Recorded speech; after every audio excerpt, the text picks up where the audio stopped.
for his fellow academicians.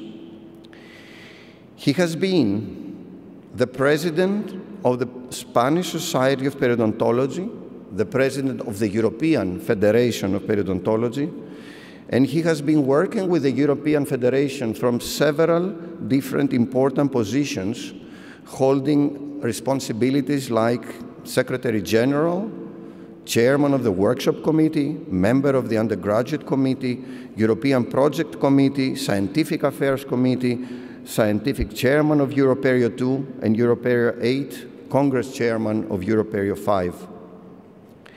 He has been President and Secretary General of the Association for Dental Education in Europe, Secretary General of the International Federation of Dental Education Association, President of the Osteology Foundation, President of the Continental European Division of the International Association for Dental Research, IADR Counselor, member of the IADR Board of Directors, President of the Pan-European region of IADR. I could go on even further, but I think that this gives an idea of the stature of Professor Mariano Sanz in our scientific field. He's one of the few researchers that has penetrated beyond the boundaries of our periodontology field, going into the medical field, and of course, his work has made him well known not only among periodontologists, but also among different other fields of our science. So without any further ado, I am really deeply moved, and I'm deeply honored that he will be a member of our family, a member of our university.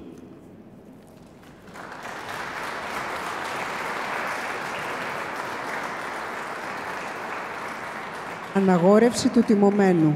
Ανάγνωση των κειμένων του ψηφίσματος του Τμήματος, της Αναγόρευσης και του Διδακτορικού Διπλώματος από τον Πρόεδρο του Τμήματος Οδοντιατρικής, καθηγητή Νικόλαο Νικητάκη.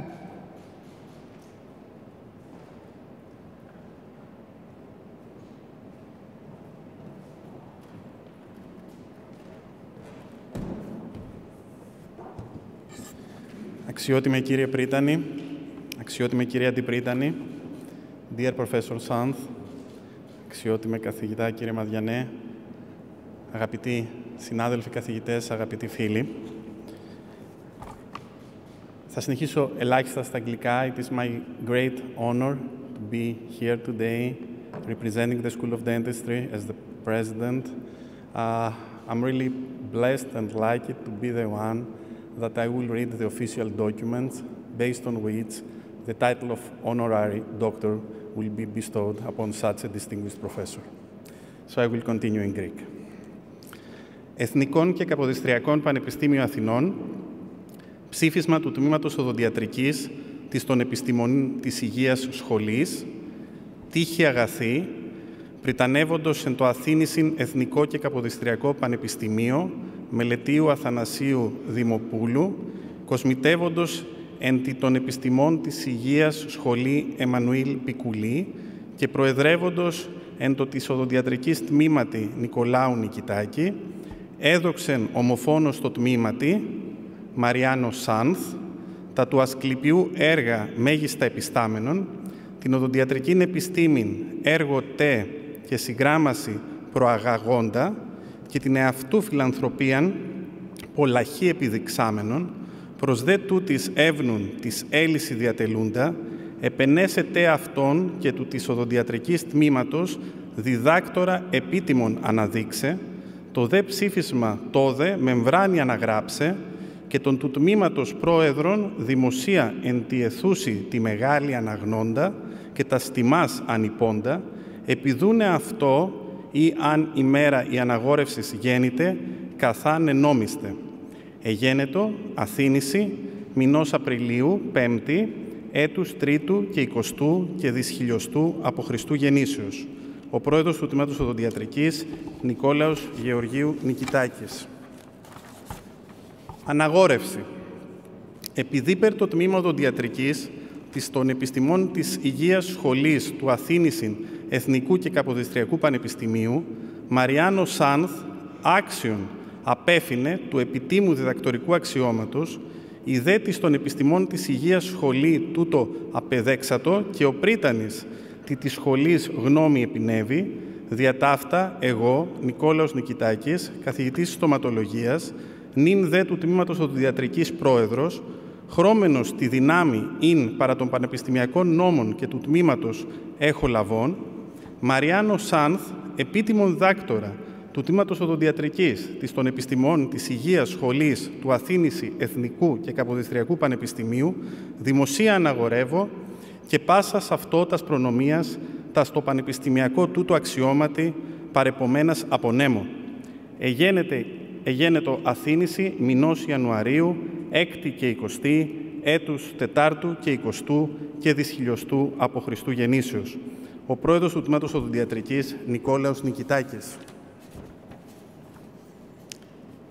Ελληνική Δημοκρατία, πριτανεύοντος εν το Αθήνησιν Εθνικό και Καποδιστριακό Πανεπιστήμιο, Γερασίμου Σιάσου, καθηγητού της καρδιολογίας, μοριακής καρδιολογίας, κοσμητεύοντος εν των Επιστημών της Υγείας Σχολή Εμμανουήλ Πικουλή, καθηγητού της Γενικής Χειρουργικής, προεδρεύοντος εν το της Οδοντιατρικής Τμήματι Νικολάου Νικητάκη, καθηγητού της Στοματολογίας, Mariano Sanz, αποδόγματος ομοθήμου της των Επιστημών της Υγείας Σχολής, εις τους επιτίμους διδάκτορας εγκρίνομεν, μηνός Ιανουαρίου 6η και 20η, έτους 4ου και 20ου και δυσχιλιοστού από Χριστού γεννήσεως.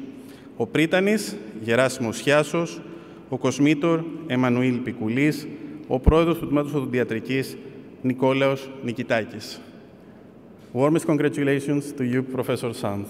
You are now an honorary doctor of the School of Dentistry of the National and Kapodistrian University of Athens. Thank you.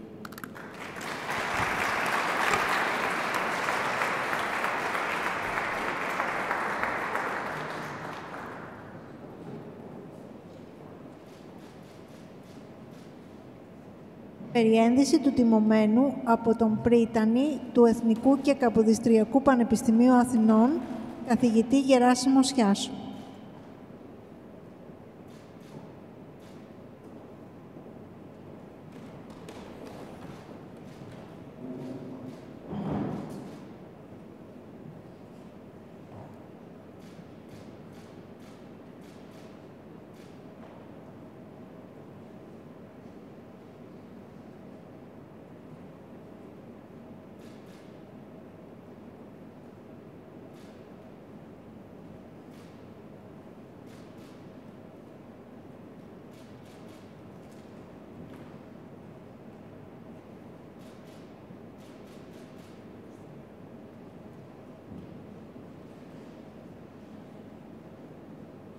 Ομιλία του τιμωμένου καθηγητή Mariano Sanz.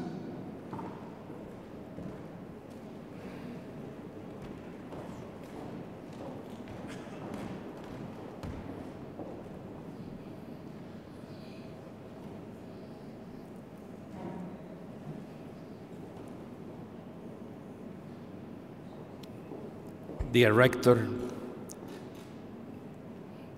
dear Vice Rector, dear President of the Dental School, dear Professor Madianos, and dear professors of the Department of Dentistry of the University of Athens, dear family, dear friends, it is a great honor and privilege to be part of this university, and I am deeply moved and I am very thankful for the possibility to stand here in front of you receiving this honorary doctorate. When I was approached to receive this distinction, they asked me to give a presentation on my scientific production in a topic that was close to what I have been researching in the last years. And I chose this topic of the oral systemic connection because the oral systemic connection has been, in a way, a paradigm in dentistry for all our history. We were always in this conundrum of, are we part of the medical profession? Are we a separate body? Does the mouth influence our system? Is the mouth part of the body? And of course, if you look,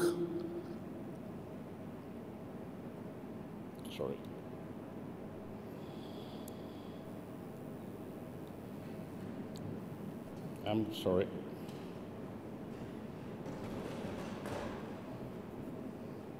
It's coming.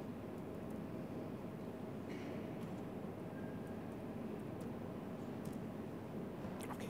Yeah. Apologies. We look at the history. The oral systemic connection comes from very far away. Already the Egyptians in the 2000 before Christ mentioned tooth pain associated with women's reproductive system. And a little closer, the Assyrians.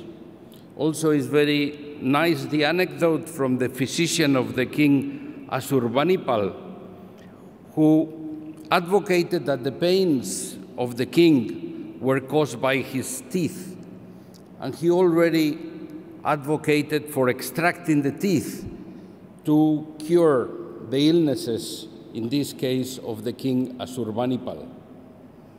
Of course, the Corpus Hippocraticus, from this nest of the civilization that is Greece, was the main source of scientific medical background for decades, for hundreds of years. And already Hippocrates in 400 BC stated that the infections of the mouth and their treatment were important to maintain the patient's health. And not only Hippocrates, but also Aristotle basically was one of the first that stated that to have healthy mouth is very important for the healthy body. And he stated that those persons who have most teeth are the longest lived.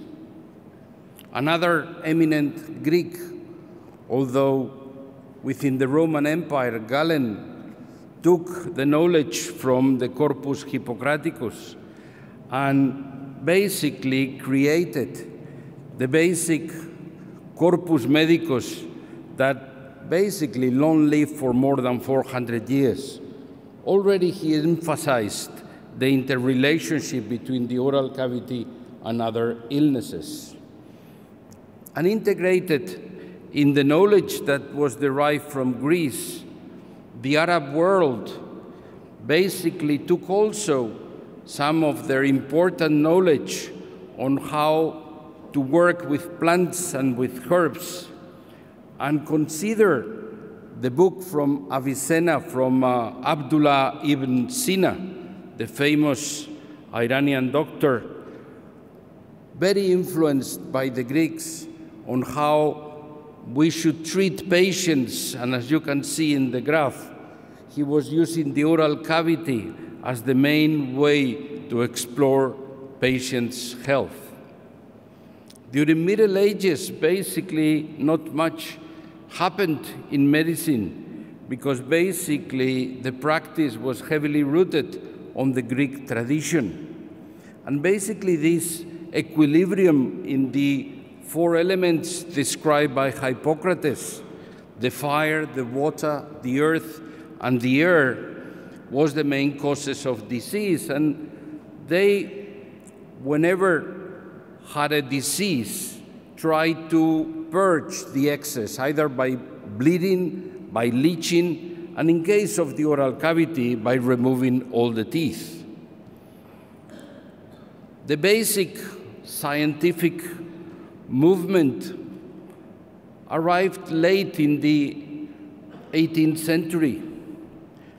This doctor, Thomas Bertmore, very important in our profession, was one of the first that described the disorders of deformities of the teeth and gum. He was the personal doctor of George III in United Kingdom. And he presented lots of examples on ways to treat oral diseases and in that way to cure also the entire body. In America, one of the most important fathers of the American independence was a medical doctor. He signed the independence together with Benjamin Franklin and George Washington, Benjamin Rush. And Benjamin Rush basically linked rheumatism to oral diseases. And the way to treat rheumatism, according to him, was by treating the oral diseases. But what really made a huge advancement in how physicians consider the oral mouth as the source of many systemic diseases was the discoveries in the field of microbiology. And basically, Louis Pasteur in Paris was the first that advocated that fermentation was due to bacteria and how bacteria were involved in most of the diseases. A little later, and we are talking about the end of the 19th century, Robert Koch, working with anthrax disease, was the first that developed the theory that the diseases were caused by germs. And also in United Kingdom, Lister stated that we cannot treat mainly surgically unless we take care of microbial contaminations. From these fathers of microbiology, and as a matter of fact, W.D. Miller in the United States was a disciple of Robert Koch. He was the one that really pushed for the theory that most of the human diseases started in the oral cavity by infections in the mouth. And he was the one that at the early 20th century stated that the human mouth is a focus of the infection. And in the image, you see a brain abscess that he advocated to an infection in the mouth. And taking these messages from W.D. Miller, a very eminent British doctor, British physician, William Hunter, stated that basically the teeth were the culprits of most of the diseases. And he was the one who advocated for extraction of the teeth, extraction of the tonsils, extraction of most of the organs we have in the oral cavity to treat diseases, general diseases. At the other side of the Atlantic, Billings, he was the one that replaced oral sepsis by focal infection. And therefore, he also advocated not to treat caries, not to treat periodontal diseases, but to extract all the teeth. And this is probably the darkest period in the history of dentistry, where thousands and thousands of people were ended by a dentlessness in the thought that by doing that, they will maintain themselves healthy. Fortunately, basically around the Second World War, mainly in the United States, biomedical research came to the conclusion that this focal theory was wrong, was not accurate. And as you can see, in the 1940, Raymond and Havens basically did a very thorough critical review of this focal infection, stating that was not proven and stating that the infection agents were not known, and stating that comparing the people whose teeth have been extracted with those who have not, there was no real difference. And therefore, fortunately, that big wave of extracting all the teeth ended. And this was the start of, I would say, the golden age of conservative dentistry, endodontics, prosthesis, and a golden age in a way meant, which I think was not appropriate, to full separation of dentistry from medicine.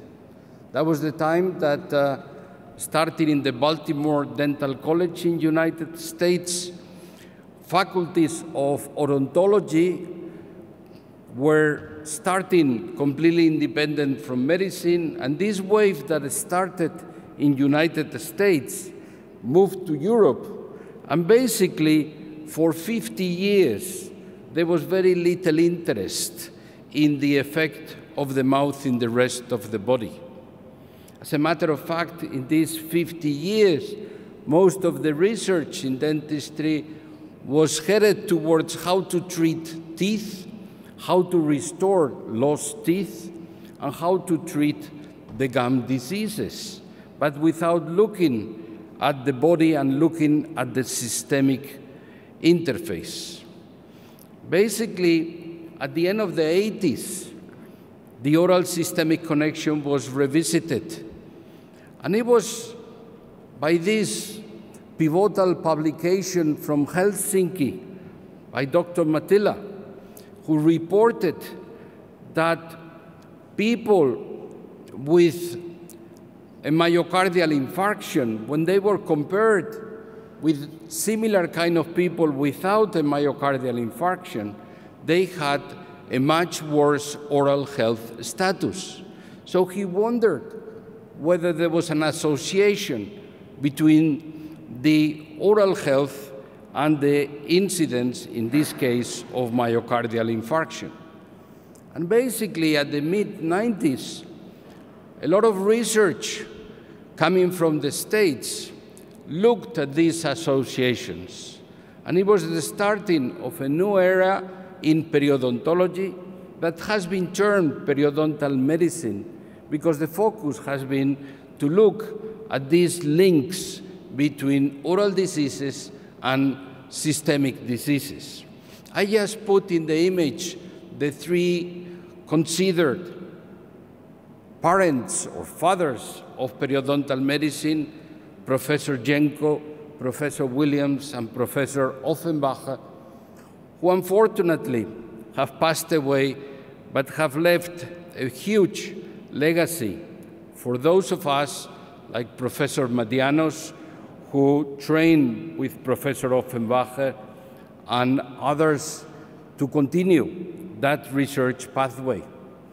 And in a way, we have been successful because today the World Health Organization considered periodontal diseases as non-communicable diseases.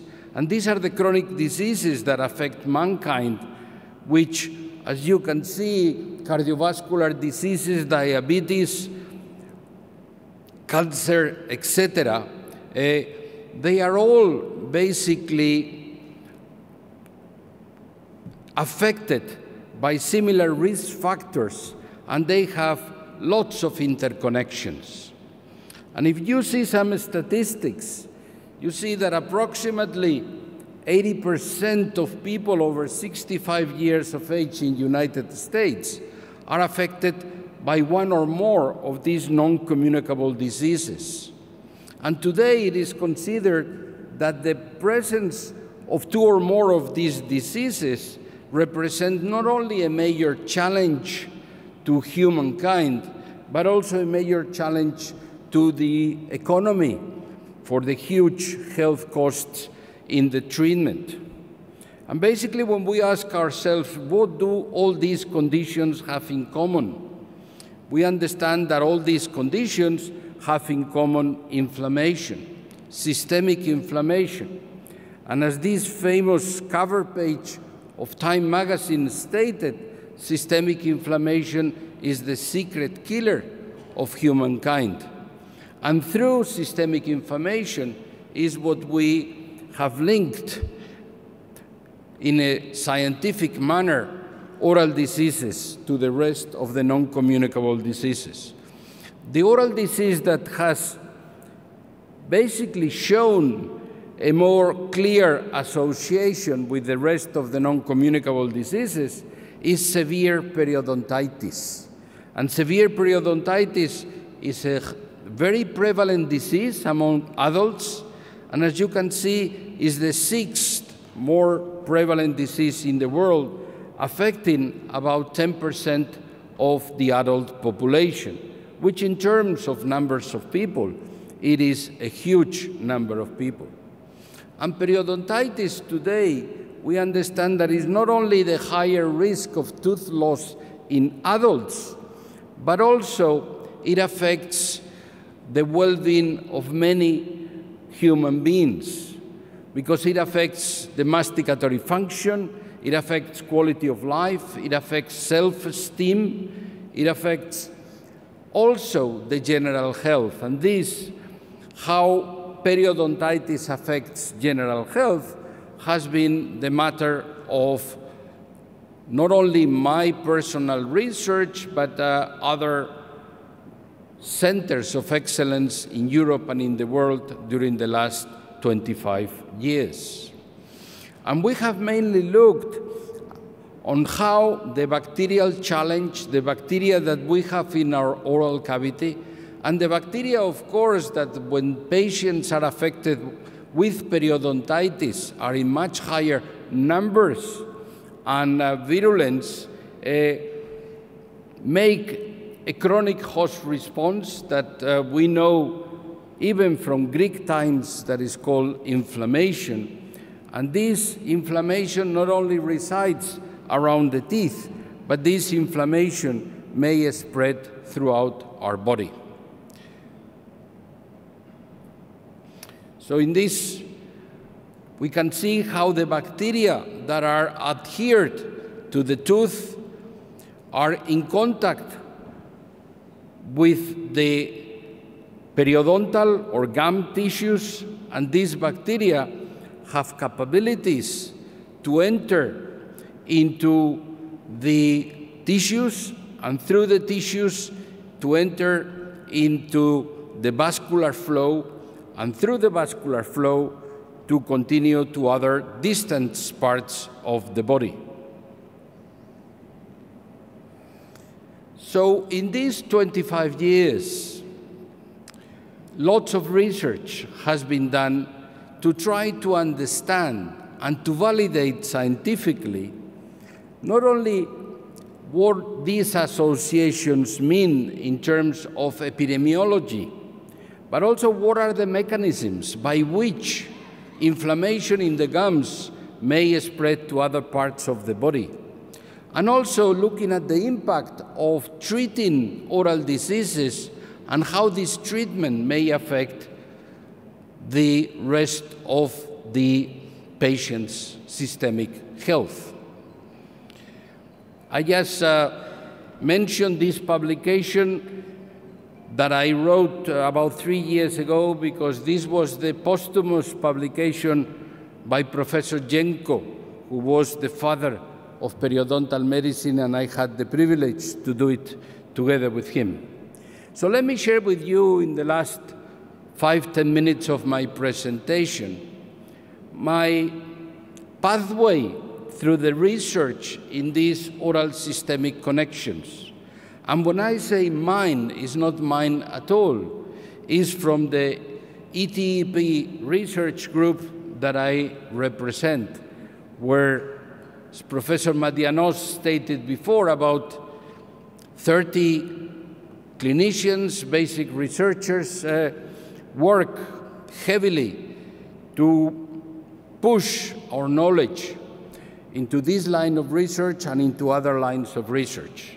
So we have worked basically in all these diseases that you have in the image. We have worked with cardiovascular diseases, we have worked with obesity, diabetes, adverse pregnancy outcomes, rheumatoid arthritis, cancer, neurodegenerative diseases, and lastly with COVID.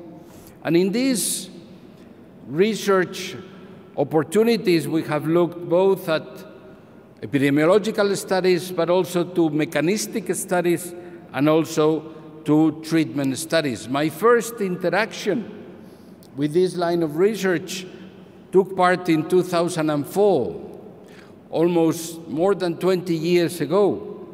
And also, I had the chance to work with one of Mattila's disciples, Professor Merman from Helsinki, looking at the association between periodontitis and cardiovascular diseases. And in 2012, we published this paper where eminent cardiologists from Europe and periodontists from Europe, we gathered and published a position paper in European Heart Journal Supplements, which is the official journal of the European Society of Cardiology.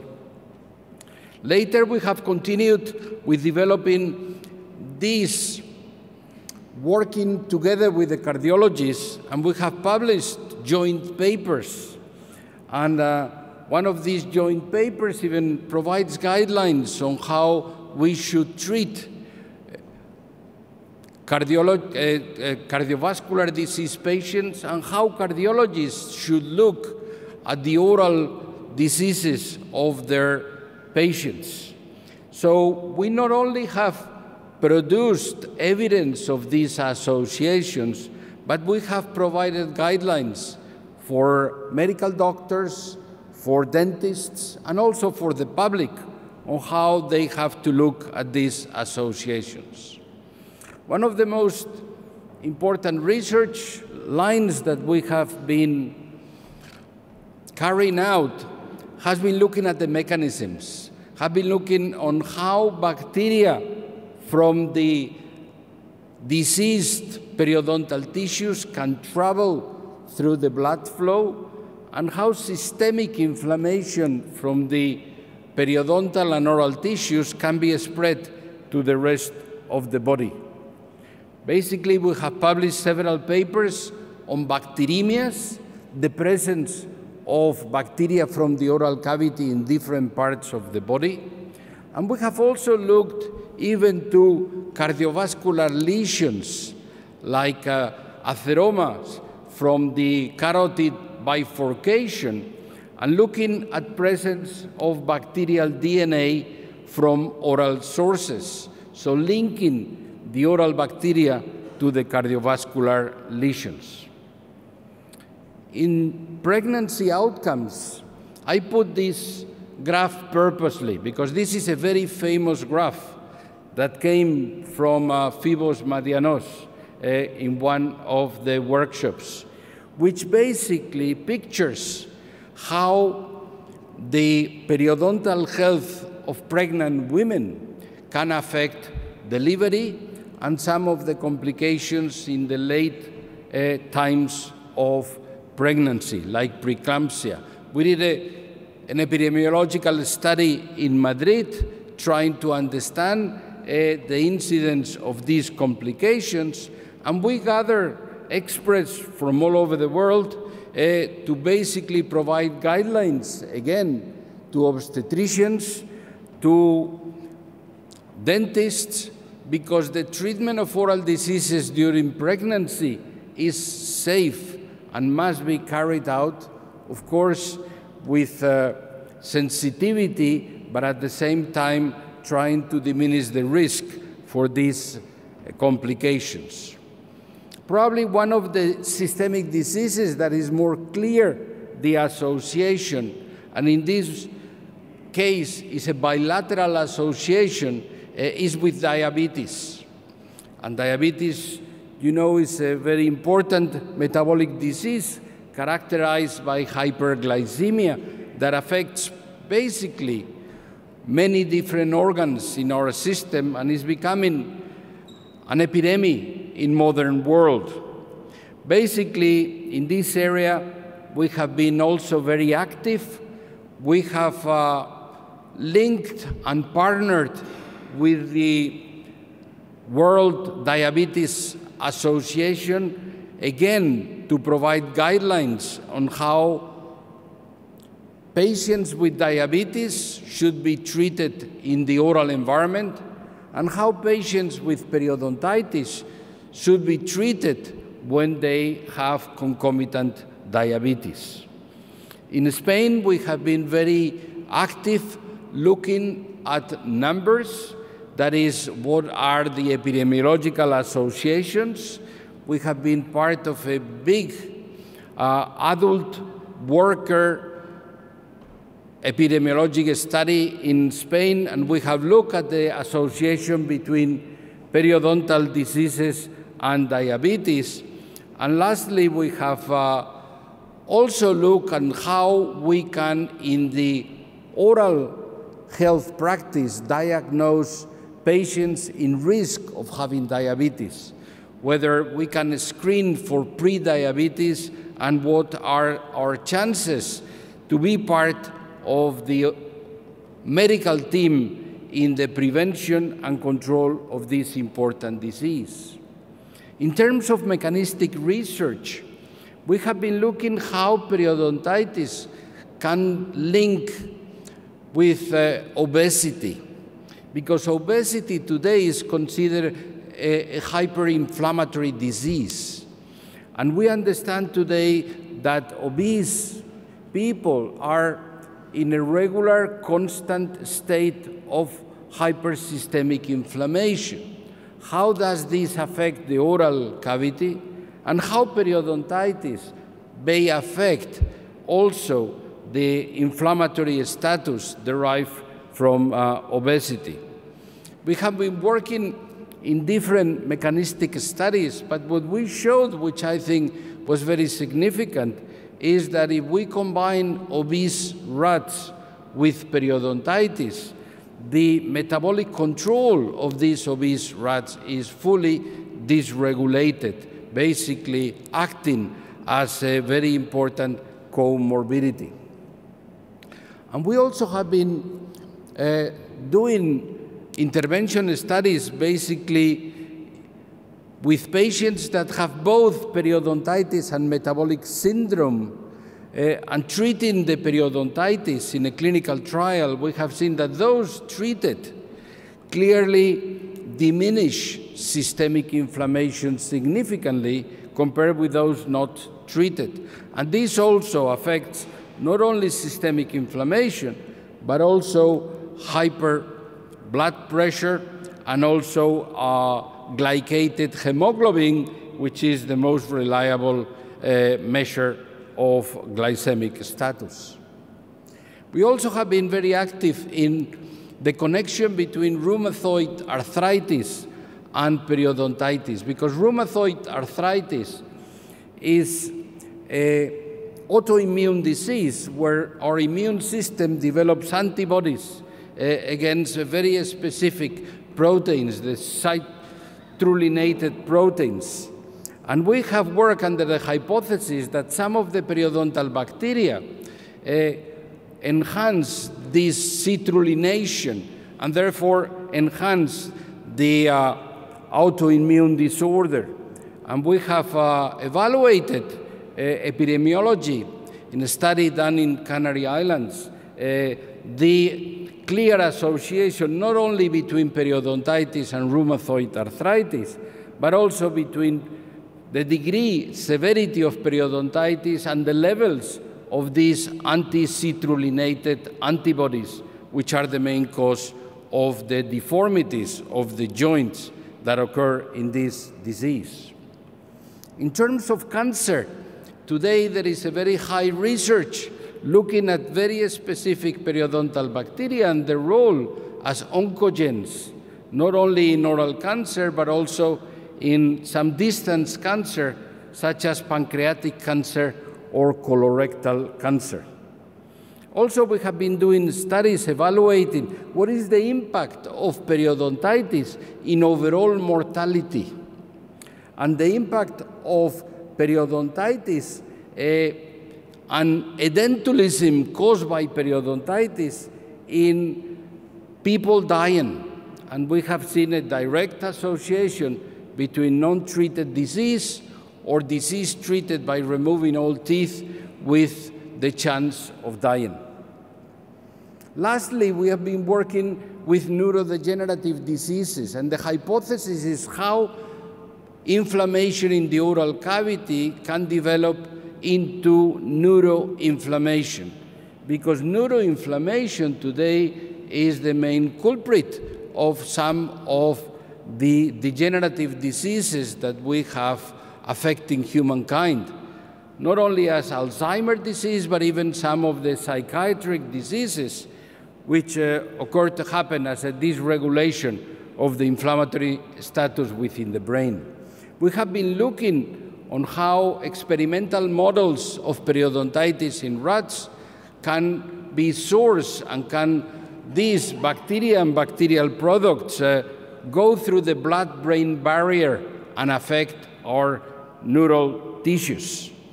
And we are working in a model of depression, and also we are working in a model of schizophrenia, because those are very well-validated experimental models in rodents. And finally, we have been very active looking whether periodontitis may have any influence in that devastated disease that we have suffered, the COVID disease, caused, of course, by the SARS-CoV-2 pandemic. But we have been looking whether patients with untreated periodontitis have more chance to develop complications.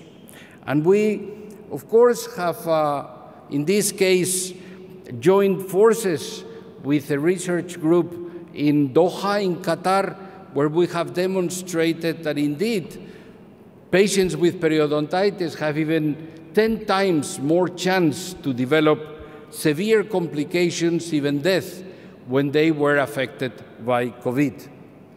And therefore, we have been looking also at the mechanisms by which these oral infection periodontitis could affect and develop into more severity complications from a viral disease as COVID. And we have been looking, of course, at biomarkers of systemic inflammation as the main source.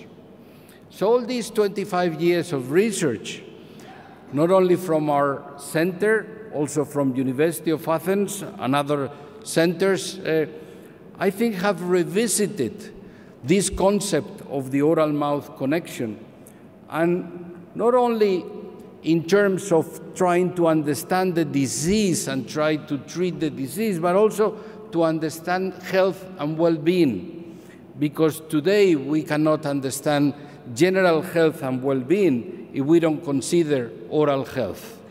And therefore, this concept that health begins with healthy mouth, with healthy gums, with healthy teeth, I think is deeply rooted today thanks to this research. We are still pushing the WHO, the World Health Organization, to include oral hygiene as one of the key components of healthy lifestyles. We have not got there, but we should pursue into this, because we understand that not only we should eat well, exercise, have good weight control, but also we need to have oral hygiene to maintain not only oral health, but also systemic health. The last publication I am depicting, I think is a very important publication, is written by The Economist, a non-scientific but very relevant economical journal, that we have looked what is the impact of treating periodontitis, not only economically, but into the general health of the patient, and what is the impact to governments and public health authorities if we push our governments to basically pay more attention to oral health as part of their strategies to maintain the health of the population. I don't want to finish putting only my publications, so I would like to finish by putting very key pivotal publications from the University of Athens Periodontal Research Group. Professor Madianos has published extensively in this field. He has done key publications. These are just 4 publications in the adverse pregnancy outcomes area, where he, as I said before, was trained by Offenbacher, who was one of the fathers of the oral medicine concept and this specific research line. But he's also very active in very relevant studies on diabetes and very relevant studies on cardiovascular diseases and periodontitis. So with this, I want to exemplify what is the importance of collaboration and what is the feeling I have today of being also part of this university and hopefully maintaining and keeping the links that we have had and we will have certainly in the future between our University Complutense and University of Athens. I want to finish by mentioning that, of course, we do this as a team. We have, as I said before, a research group that is co-directed by me and Professor David Herrera, that I have the pleasure to have him with us today. And we are fully supported by our authorities. And I have also the pleasure to have here with us our Dean, Professor Hernández Vallejo, who fully supports the work that we do and also the work that he and his research group does in the field of oral medicine. And with this and with immense gratitude to the University of Athens and the Department of Dentistry, I thank you very much.